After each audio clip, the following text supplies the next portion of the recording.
Hello everyone, my greetings to one and all. This is the 13th session of Development Experience of India till 1990. In the last 7 sessions, you have learned about the features, problems and policies adopted in the agricultural sector. I am Poonam Vohra from Egypt Economics Learning Center. From now onwards, the discussion will be on industrial sector. And this session focuses on features of industrial sector in India. So let us begin. Industry is important for the development of the economy as it provides a base for economic growth and development. It absorbs surplus workforce from agriculture and a source of employment. It complements agriculture by introducing mechanization in agriculture through production and usage of machines like tractors, threshers, harvesters in farming. It contributes to foreign exchange through exports and promotes agriculture as well as tertiary sector. Hence, it enables the country to produce a variety of consumer and capital goods, hence eliminates dependence on other nations for essential goods. By doing so, it contributes to be a self-reliant country. Let us understand some of the features of Indian industry. To begin with, its regulation.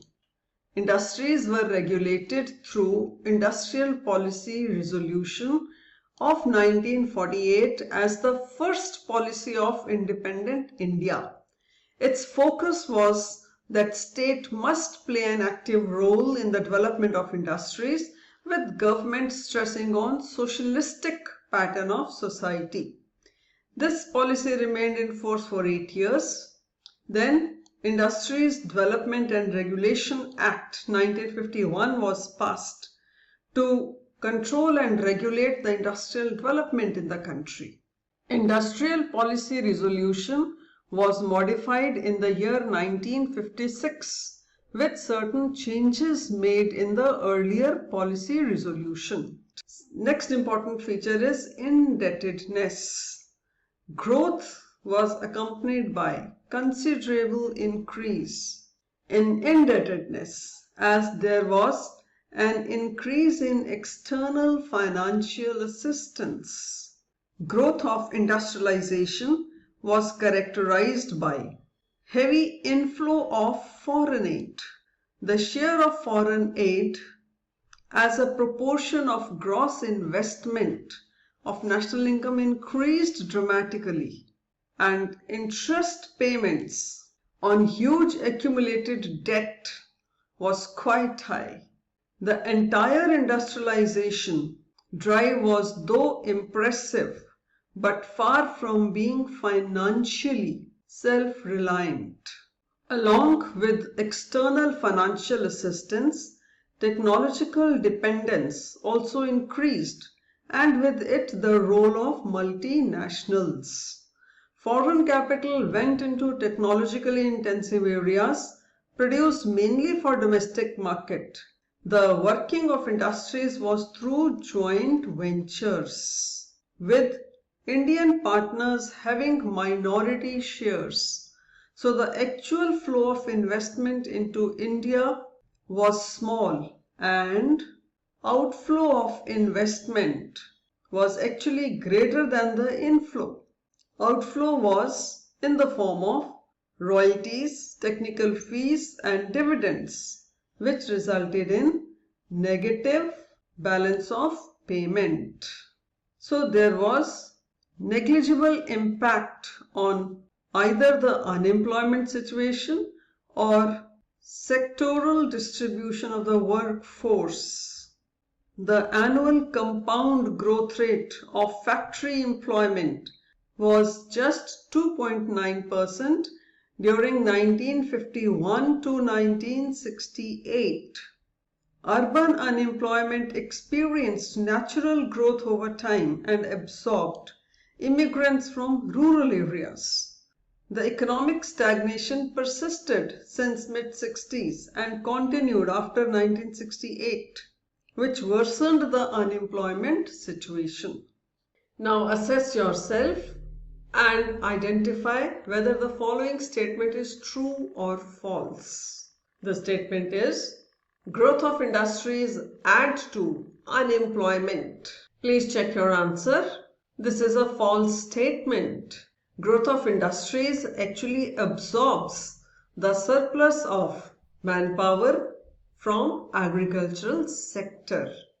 So it helps in reducing unemployment. Continuing further, there was stagnation in real wages.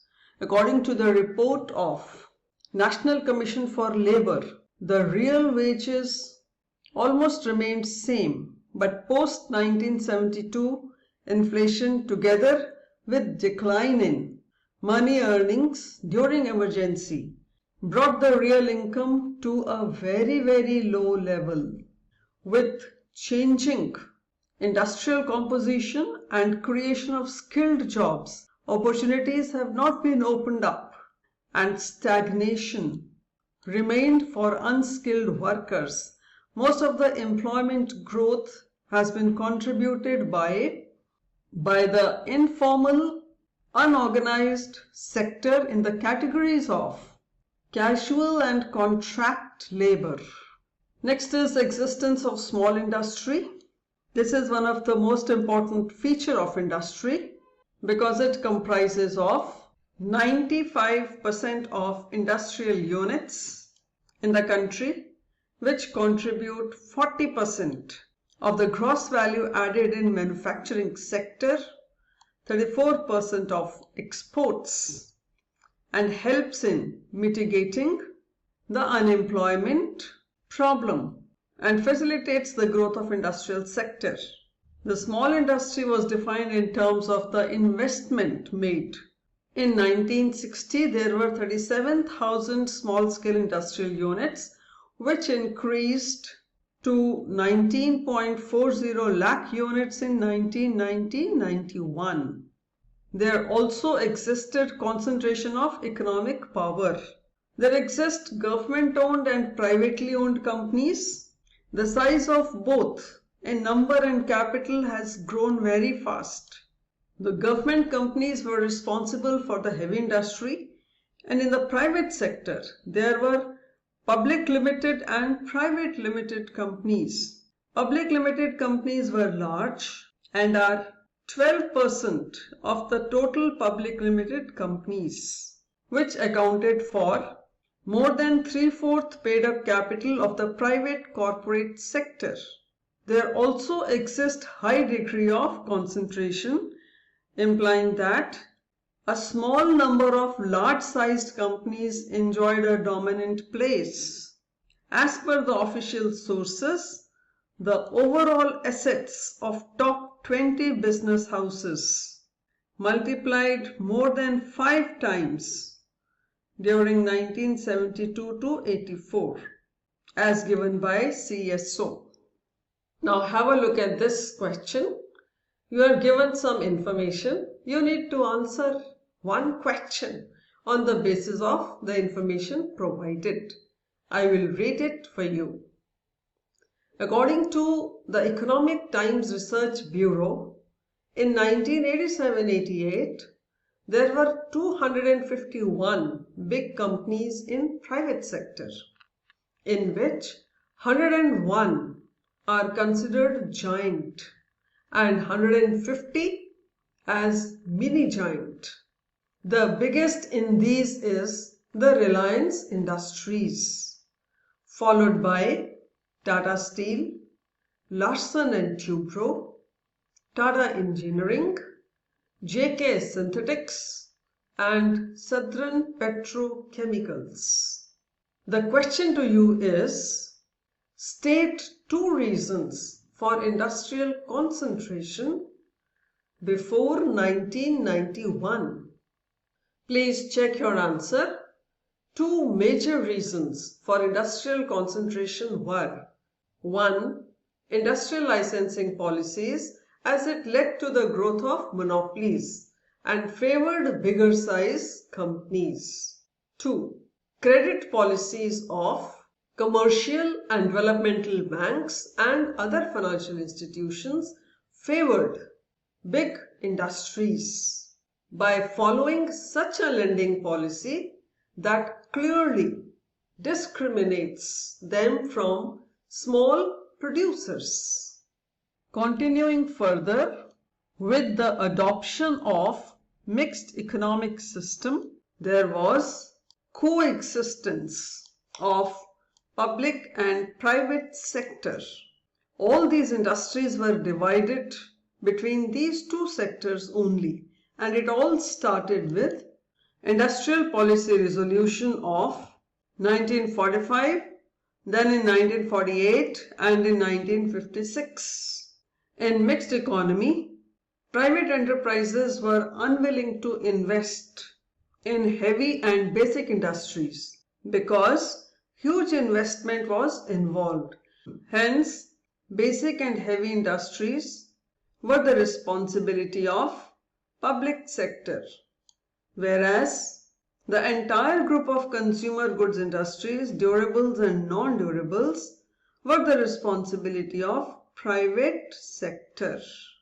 So far as composition and growth of industrial sector is concerned, it consists of three broad subsectors, that is manufacturing, mining and quarrying, electricity, gas and water supply. Manufacturing sector has two categories: organized, registered under Indian Factories Act of 1948, and unorganized manufacturing sector, which was not registered. So far its growth is concerned, it has been observed that growth rate of industry has been on an average 5.5%. And with the setting up of large scale and heavy industries, the industrial base expanded rapidly, laying the base for sustained industrial growth. So its contribution to GDP also increased from 14.9% in 50-51 to 25.2% in 1990-91. Third major feature is its diversification. The stimulus for the spurt in industrialization came when government made public investment in heavy and capital goods industries. At that time, a major drive of industrial diversification was launched. The private sector also contributed considerably in industrial growth by taking initiative to invest in heavy industry by those who had experience of running consumer goods industry earlier. So, from 1980 onwards, improvement in the domestic environment, delicensing, relaxation of import controls, freedom to import technology, inflow of foreign private capital, tax concessions, all resulted in upgradation of technology and modernization of manufacturing sector. So diversification and growth came with liberalization, improvement in public investment and private sector performance. At the same time, there was spectacular growth in educational institutions, whether it is engineering colleges, IITs, management institutes and entrepreneurial development institutes, and this gave the required strength in generating skilled manpower. Now have a look at this question. Some information is provided. You are required to fill in the gap. Clues are also given. I will read it for you. Niti Aayog's Strategy for New India at the Rate 75, released in November 2018, says that India's informal sector employs approximately 85% of all workers. India has numerous policies for social security, and most of the policies are restricted to the organized sector.